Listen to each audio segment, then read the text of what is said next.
It's Claire Reardon is here with us. Hi Gareth, sorry, yes, can you hear me okay there? Yep. Hey Claire. Hi. How are you doing, Claire? Claire, just first of all, just how has it been being back in camp, and what's the feeling among the girls? Oh, it's so nice to be back. Everyone's been really looking forward to getting into camp because it's our first camp in 2021. So everyone missed the last international window, so we were really excited to get this one up and running. And yeah, we're really grateful that it could go ahead. And everyone's just really excited to get into training and to get these two games played. I'm sure. Claire, Vera said on Sunday that she talked to us about Brazil asking for a game, and I think it's just really testament to where you are as a squad at the moment. Just how does that feel when you have someone like a Brazil side asking for a friendly because of the style of football you and the squad are playing? Yeah, well, we focus on us, and we look to develop each camp, each game, each qualification camp. We keep trying to build towards the goal. But then, obviously when other nations are looking at us and they see us, how we've improved and how we've come up in the levels from what we started with, it's testament to the work that has been done and what we're doing now.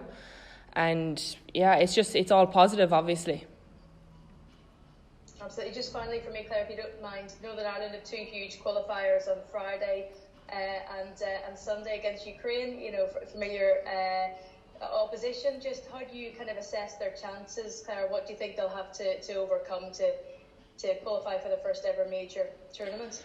Yeah, well, obviously, it's a big occasion for them now coming up to these big games. Obviously, Ukraine are a very difficult outfit. We learnt that the hard way, unfortunately. But, if they're well organised and if they've prepared well and they're in good form, then I see no reason why they wouldn't be able to overcome Ukraine and to be successful in qualifying for the first major tournament. But again, it'll be difficult because obviously both teams are aiming towards making the Euros, so all will tell on, I think Friday is the game, so that'll be the first one. Thanks, Claire. Thank you. No problem. Gary Spain. Hi Claire. I just looking at the World Cup draw later this month, and what would it mean to you to qualify and play for Ireland in a World Cup? I don't even think I'll be able to put it into words because it's such a magnificent event in sports, and to be able to say, number one, that you play and be successful in reaching the World Cup is an amazing achievement in itself, but to be able to get there actually and play would be just out of the world. Obviously a lot of work needs to be done to be successful in doing that, but it's the dream and it's the goal, hopefully someday, so we'll keep working towards it. And just one more, I think I read on Twitter you were in the stands for the men's game against Germany when Shane Long got that goal. And would you like to maybe see one of the women's World Cup qualifiers be played in the Aviva with hopefully a large crowd? Yeah, well, obviously the Aviva isn't our home stadium. We play our games in Tallaght, so that's where we're kind of based off at the moment. And if it somehow came available that a game was going to be played in the Aviva, then all the better. But wherever it is, we'll play anyway. Okay, great. Thanks, Claire. No problem. Aaron Clark. Claire, we've seen in the last couple of weeks you've sort of moved up a little bit further forward for your club, scoring goals again. That must be a bit of an excitement just to go back to the old days of Wexford Youths. Yeah, well, I suppose I did need to be refreshed, all right. Yeah, it was exciting. Obviously, I went over to Germany and I had to learn the new role of being a centre-back, and it was adamant that I was going to be playing there and sticking there, but obviously with the way the season has gone and the limited amount of players that we have within the team over, the coach has tried to put some faith in me in putting me up top, and I've enjoyed it to a certain extent, and it's been really nice. And yeah, I liked the way that I was able to go back there and do something for the team anyway. It was a very pinnacle point in my career, being able to play a game on St. Patrick's Day and to be able to get a goal, which was obviously vital against another relegation battle team. So yeah, I really enjoyed it, and I don't know what's going to happen when I go back after the international break in terms of where I'll play, because I did go from playing as a striker to a centre back in our last game against Frankfurt, just because of the systems that we were playing. The coach needed to bring back a centre back, so I was able to go back there, and thankfully we kept a clean sheet in the second half of that. So I'm glad to be able to bring a bit of versatility. It's not coming out. It's not coming out. Versatility. That's it. To my game as well. In terms of the week, this week, obviously with the two games, Denmark first and then Belgium next, has Vera said anything about obviously giving players more opportunities? Has she outlined a plan to you as to maybe that you may play in one game yet, or is it just still a wait and see? Well, I think once we get everyone into training and we get preparing for the games, I do believe that she will get as many minutes into as many players as she can, because we have the opportunity now to play friendly games, which we didn't have with her as the coach before. So just, I suppose, to get everyone working, to give everyone the opportunity to show what they can do in an international fixture, and try and get some experience with that into the individuals and collectively as a team then as well. Cool, that's all for me, Gary. James McMahon. How you doing, Claire? How are things? I suppose the fact that these two friendlies are coming up, I suppose, and then you have the draw for the World Cup at the end of April. I suppose there's plenty to look forward to after the disappointing end to 2020. Yeah, it was disappointing, but now we've come into a new year, so we'll be preparing for our friendly fixtures, which is very exciting, to get the group back together after not being with each other since last year. And then we're always looking ahead, so now we're in the moment of these friendly fixtures, so we can enjoy our training, enjoy the games, work hard, hopefully get some positive results, some positive performances, and then be able to bring that into the next camp. And then obviously we're preparing for whatever the World Cup qualification group will be. So it'll be a big year ahead, and it's one that everyone's really looking forward to working towards.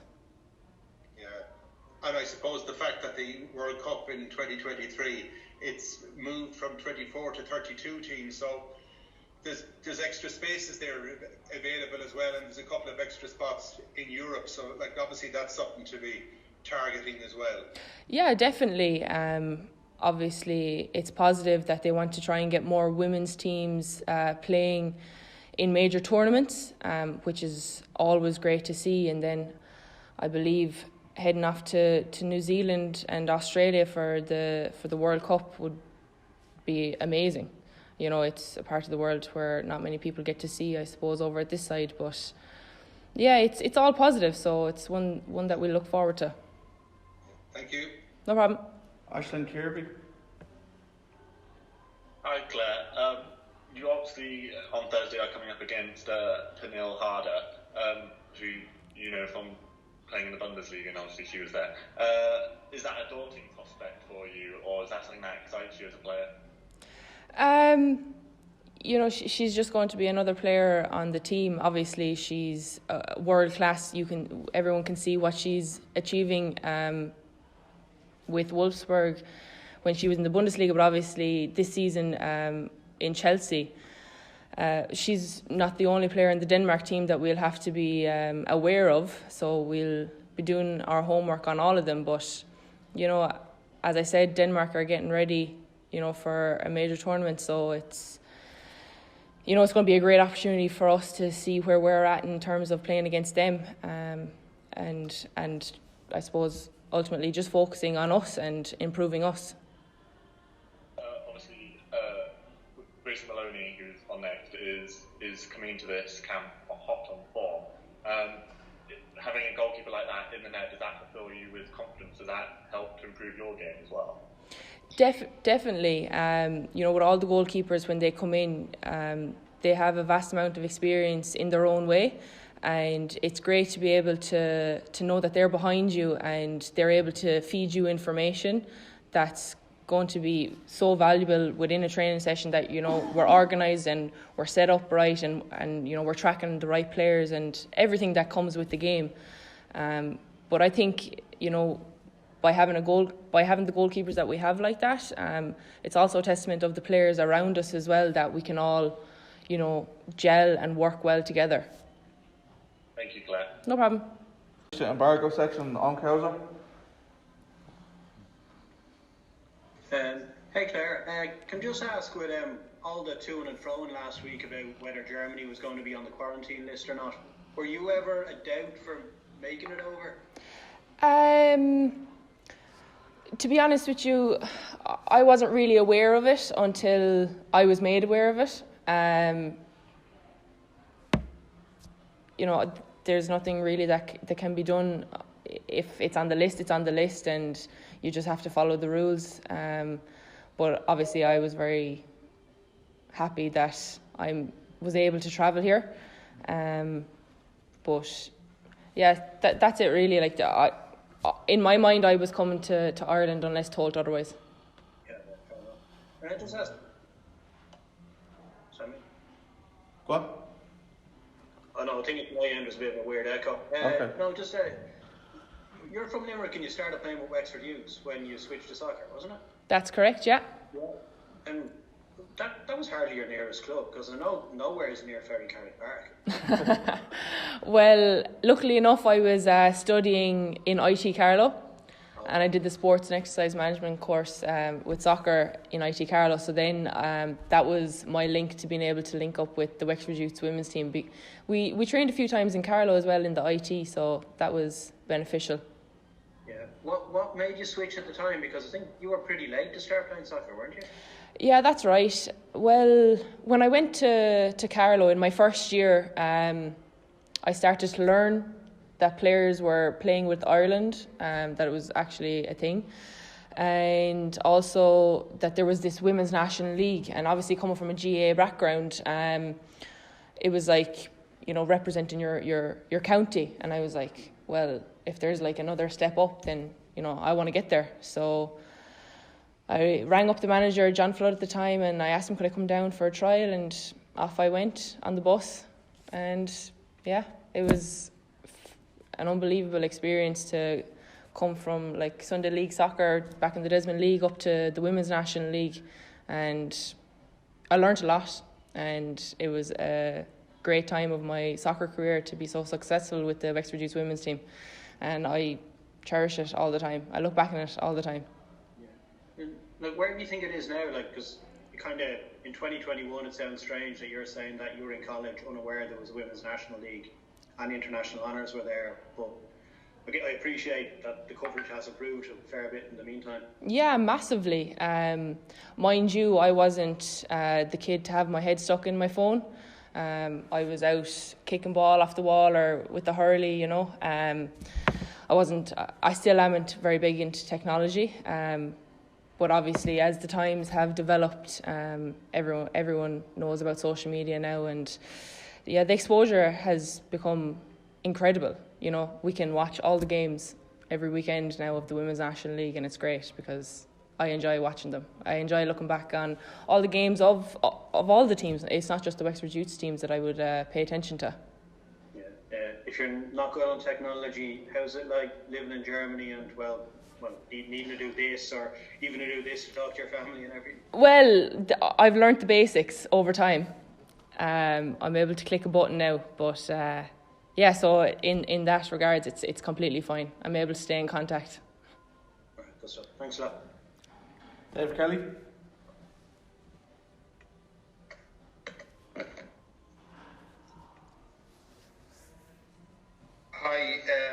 Chair. Just in terms of your struggle for survival, what's it looking like? The table is not screaming good news at the moment. No, it's not. Yeah, it's just the situation that the team is in at the moment. It's obviously something, since I've come to the Bundesliga, that was always talked about, was fighting relegation. But obviously this year has been the most difficult for the team to try and survive. So the situation is the situation, and all we can do is get back to work after the international break. I think there's 5 games left, and see what comes of that. And in terms of your contract there, how long are you contracted until? So my contract is finished at the end of the season. So, yeah. Is that decision time? I mean, if they go down in terms of the standard you want to play at, I'm not up on the second tier of German football, but I mean, would you have to make a decision in the summer if things don't go your way? Yeah, I suppose I probably will have to reevaluate my position in terms of like what I'm looking to do, you know, personally as a footballer. But that decision will be made in a few weeks' time. I don't tend to worry about things like that because what happens, and we'll take it from there. Right now, I'm just focused on the international camp, and then when I head back to Germany, then I can focus on things in Germany. Is it a hard struggle, or is there a sense of you're relishing the challenge of it at the moment because you're kind of mired in deeply down there? Sorry, I missed that. I'm just wondering, are you enjoying the challenge of it, or is it a bit of a torrid struggle mentally and physically for you at the moment, given the desperate situation you're in? I suppose over the last, this is the 3rd season of it now, and I have learned an awful lot about dealing with the relegation battle and suffering difficult results. So I think this season, my main focus, I was able to really refocus myself on what I was trying to do individually in terms of trying to improve as a footballer and improve my game all round. So I think, I take the results on the chin, but at the same time, I'm very realistic, and I know our capabilities and what is achievable within the team, and how we are set up in what we're looking to accomplish. So I'm able to accept it. I don't in any way let it get me down, because there's always going to be a tomorrow, So we can play a game today. Tomorrow we'll be back doing the recovery and looking towards the next game and the next training. So it's just it's another curve in the journey, to say. So I take it and I learn from it, and hopefully then just in some time it will stand to me, and I will be able to use all those experiences in a positive and effective way going forward. Okay, thank you. No problem. John Fallon. Hi Claire. Hello. How you doing? Just in terms of the campaign ahead and your own status, correct me if I'm wrong, I don't think you've actually started for Vera since you came in, but when you look ahead of the campaign, particularly with these 2 friendlies and a couple more in June, do you believe in yourself that you can nail down a starting place for this campaign? Well, I believe in my ability as a player. I think I have developed and improved an awful lot since moving over to Germany. But I think the main thing is the balance within the team. Vera obviously has her decisions to make, and ultimately it will be to get the right result and the positive result that the team needs. In any way that I can help benefit that is always going to be a plus, and it's something that I will always work towards doing. And in that sense, we have the opportunity of friendly fixtures coming up now. So, I'm just looking forward to hopefully showing what I'm capable of doing and what I have learnt and improved on over the last 2 to 3 years. And just finally, obviously in the last year it's been COVID galore. But what's the situation like in your region of Germany? I'm sure you speak to your family back home in Limerick. How would you compare and contrast them? Well, obviously in Ireland, we've been unfortunate to be locked down, to say, for quite a long period of time. In Germany, I'll be quite honest with you, it doesn't really affect me. In terms of, I have my apartment and I live with a teammate. I go and I do all my training sessions, and you're going to the grocery store. There's not much else that you're going to be doing. We're tested regularly in Germany, so that's obviously good for the mind to know that I'm always negative. And in comparison, it's probably more difficult for people at home because they can't. So majority of them can't really get out to work, and it's a slow process of opening up again. And whereas I'm able to do my job in Germany, so I'm very grateful and appreciative of that. And other than that, that's kind of really it. Are you able to go and have a coffee, or is there anything like that in terms of normal lifestyle? Yeah, so they're opened. You can't sit in, so it would be quite similar to here at home. Now, one thing that I did learn was I think the hairdressers opened up earlier over in Germany, because there was a few teammates getting the hair done. So I think Ireland are still waiting on that to come true. From what I've seen, they're looking forward to it, and it's much needed. But yeah, so 'tis grand. I don't leave it faze me. I'm just focused on all the training that I have to do over there, and you be kept busy with that. Okay, thanks, Claire. No problem.